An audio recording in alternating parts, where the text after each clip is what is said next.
ولسه مكمله معاكم باقي جولاتي من داخل السوق الجمعه، السوق القمر، السوق اللي كله كنز حرفيا، اللي اسعاره ما بتغلاش مهما الدنيا تغلى عليه.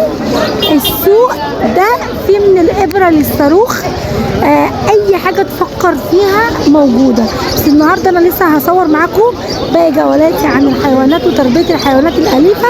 يعني الفيديو ده لو انت بتحب الحيوانات الاليفه اقعد واتفرج عليه وتابعني عشان هتشوف عندي كل ما هو جديد. وداخله بقى معاكم عن محبين الزعالف، تعالوا نشوفها كده. واللي هم دول